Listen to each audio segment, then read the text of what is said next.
Sorry. There's little gadgets on this thing, and I just been playing with them. I also like this one. Oh, that was short-lived. Needs to be louder. Anyway, from where to where when it comes to trauma healing, I think for me, where to start was kind of a challenge. This was back in 2013, and the whole trauma healing field has changed dramatically since then because the whole somatic thing was relatively new and not real popular. It still is not covered by insurance for the most part. And back in my day, anyway, so where do you start with healing trauma? Most people would probably go through their insurance, through a doctor, therapist, psychologist, that kind of thing. And that's okay. I don't think that's the best path, mostly because you weren't talked into your trauma. You will not talk your way out. Because as I learned about trauma, that's what I discovered is okay, looking for doctors and try to find this, that, and the other person. And oh God, between leaving the network, between shifting their focus, between retiring and one dying, and that's when I realized that potentially what I needed to do, and that's when the whole somatic thing became apparent to me. I ran into Dr. Scare, Robert Scare, and his book Trauma Spectrum, and that is the one that opened my eyes that I don't have to talk about this stuff. That's crazy. It's crazy talk, man. So that was where I started. And then as I got started as a therapist, a somatic trauma therapist, the whole thing again became so new is because everything I did, I had to do via video because the people who were training me were miles away. I had to do all of my meeting with the provider, well, my trainer. So all my clinical work had to be done via video. It all had to be reviewed. Then I met with them via video for that review, and so forth and so on. Nowadays, I can simply say, just give me a call. That'd be the easiest. Then we can talk. And my contact information is at that email address you see on the bottom there. That's the easiest. And I can explain to you, I can answer questions, so forth and so on. And that gets you started on the journey. And interestingly enough, I think most people, and most males anyway, are scared to death of healing their trauma. And I get that.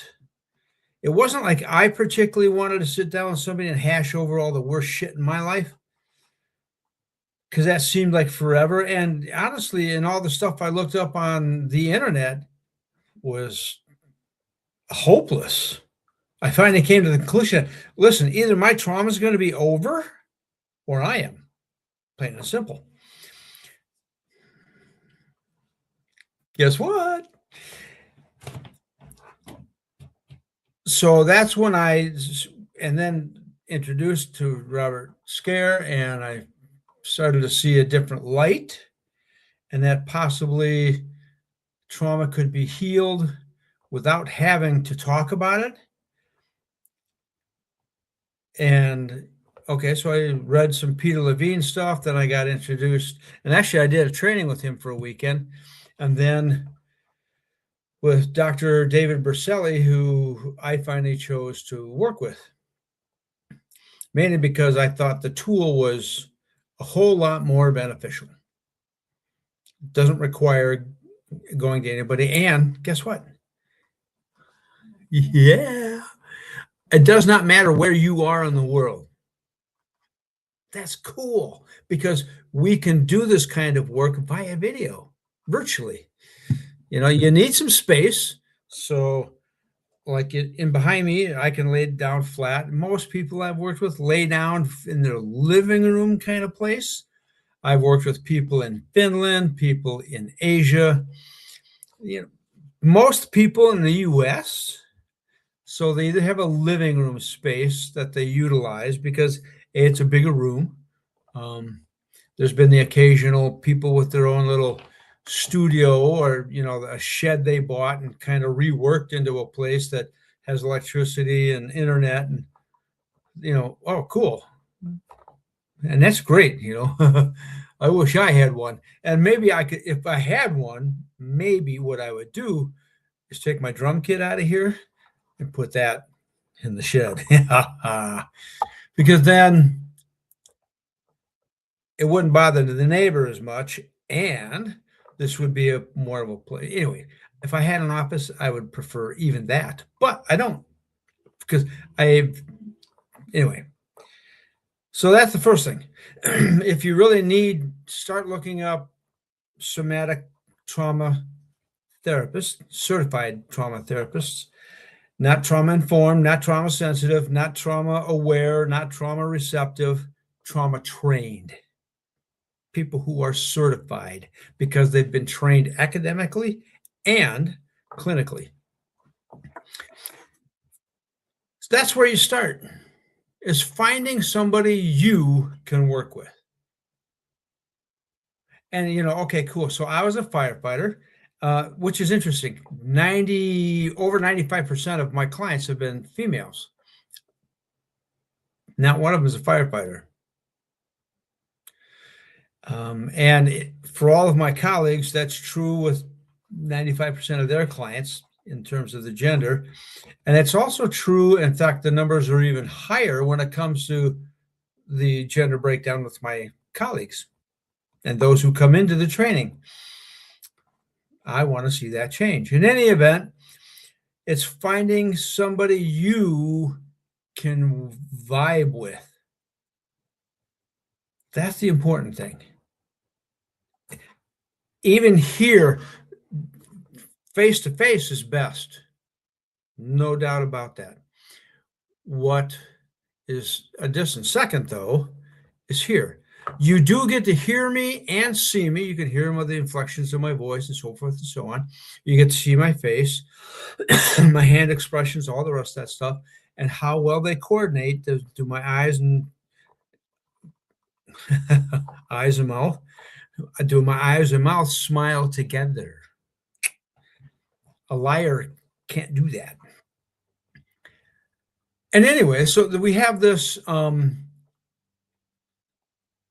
ability to read somebody else's nervous system that way, and that is an important part of the healing of trauma.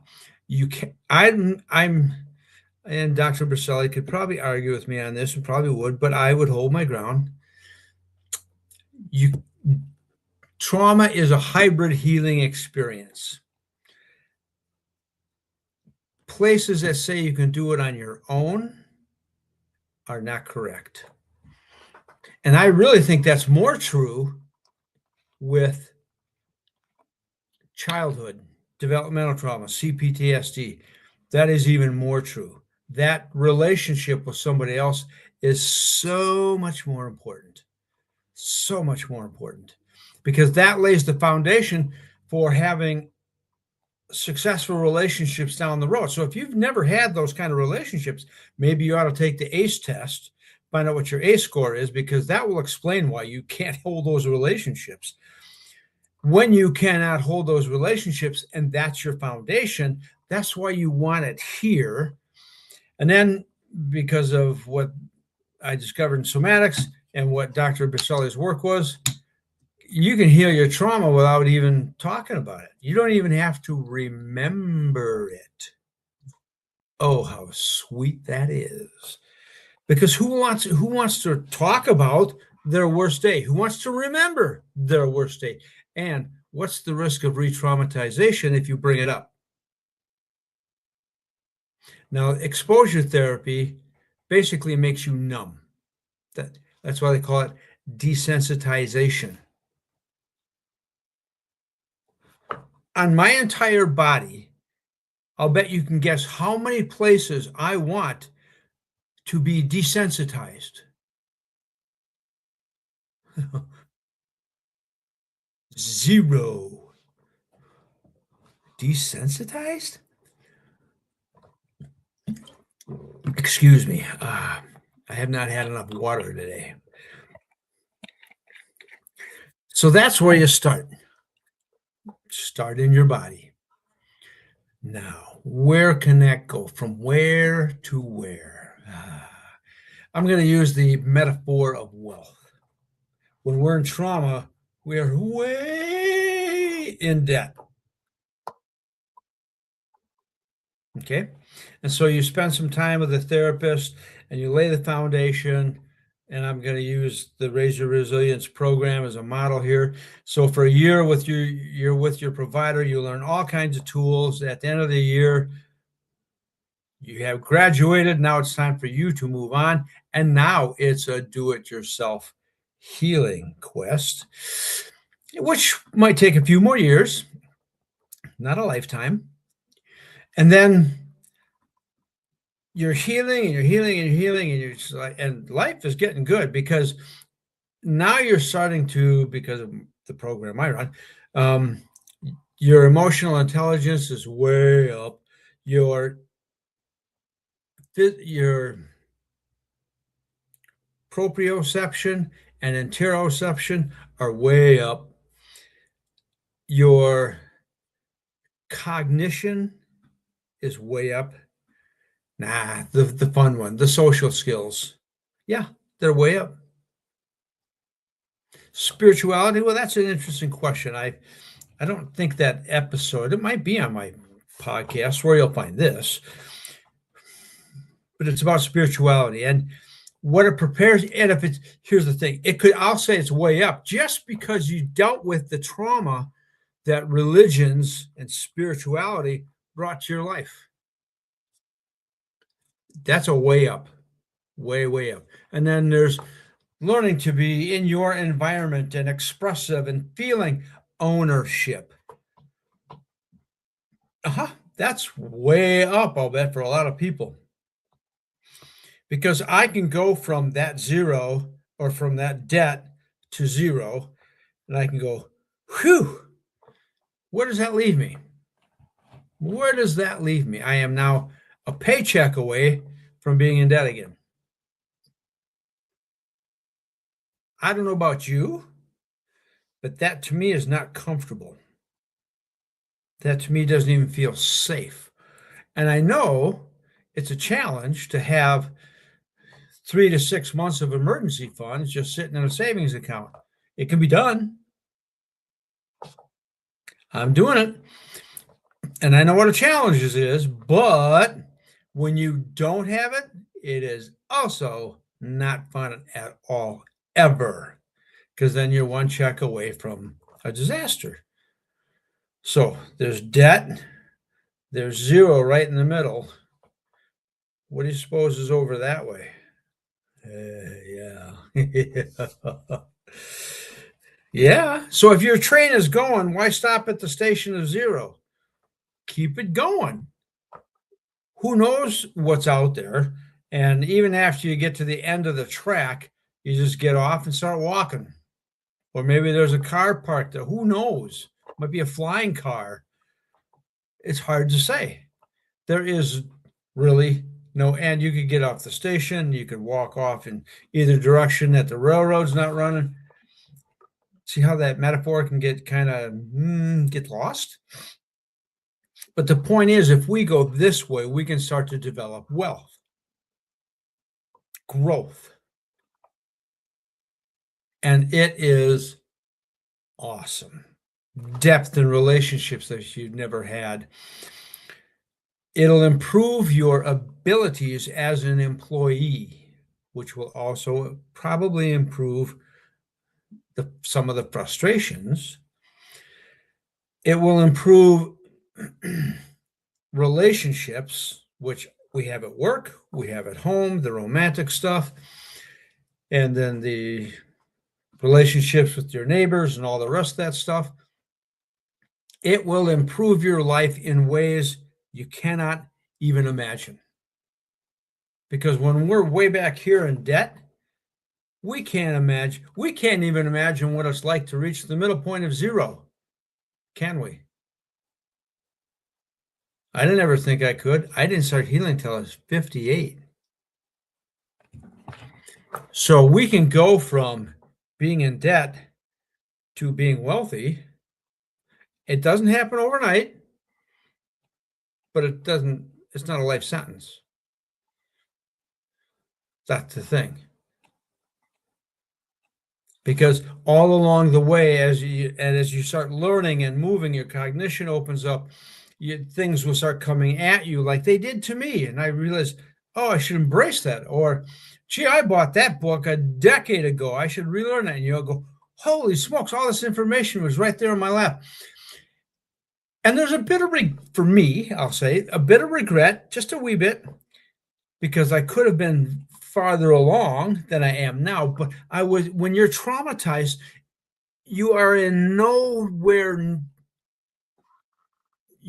near the capacity you need in these different forms, cognitively, emotionally. You're just not there to handle that information, to handle the responsibilities. All of those things you have to have capacity for. So if you want the universe to pour massive amounts of wealth into you, you better have something bigger than a coffee cup. Now, I don't know what the most expensive mineral is, but even if this were filled with plutonium or uranium, it'd be worth a lot of money. But enough? I don't think so. That might be several $1,000 or maybe a couple $100,000, but that'd be it. You could burn through that, and heck, around here, that's just a good down payment on a house. Wealthy? I don't think so. You need to be a big enough container, and that's why the healing is involved, because two things that healing trauma will do, if you're healing with the right program and the right tools, it will definitely increase your resilience, which is why we use that word, your ability to bounce, and I say forward. So it's like having a ball. Remember, if you spin a ball, put it back, it bounces right back at you. Put a forward spin on it. Bounce forward. The ability of resilience. And I've always used the illustration of the ladders we used to test in the fire department.